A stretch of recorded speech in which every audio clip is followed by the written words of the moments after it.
Oke, kali ini kita mau deep dive ke sesuatu yang mungkin deket banget ya sama kamu, atau paling nggak pernah lah kamu alamin. Kehidupan anak kos.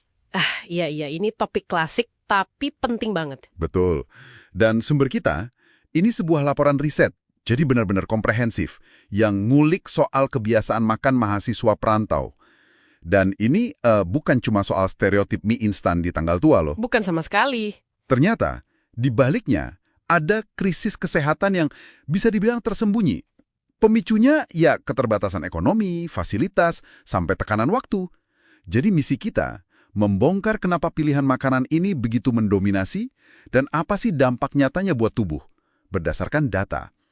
Oke, mari kita bedah. Menariknya, pola makan ini tuh gejala dari apa yang para ahli sebut obesogenic food environment. Lingkungan yang bikin gemuk gitu ya? Tepat, paradoksnya lingkungannya ini penuh kalori murah yang bikin berat badan naik, tapi di saat yang sama gizinya kosong, jadi memicu kelaparan tersembunyi. Tunggu dulu, pertanyaan paling dasar deh. Kenapa mereka nggak beli sayur atau buah aja? Kan lebih sehat. Apa ini murni soal harga? Nah, awalnya saya juga mikir gitu, tapi ternyata bukan cuma soal harga.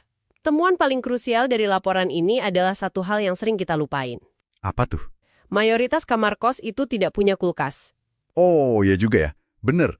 Ketiadaan kulkas ini secara fundamental menghilangkan opsi buat nyimpen bahan makanan segar. Sayur, buah, daging, itu semua nggak mungkin. Jadi mau nggak mau, mereka dipaksa bergantung sama makanan yang awet di suhu ruang. Betul sekali. Yang kita tahu isinya pasti tinggi pengawet, garam dan gula. Ini semacam perangkap struktural gitu. Oke, karena mereka kejebak sama makanan awetan, kita bedah deh si juru selamat anak kos, mie instan.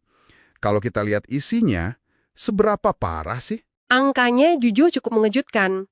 Laporan ini ngutip data spesifik ya. Boleh. Satu bungkus mie sedap soto itu mengandung 1030 mg natrium. Tunggu. 1000 miligram. Iya, 1030. Padahal, batas asupan harian dari WHO itu kan 2000 mg.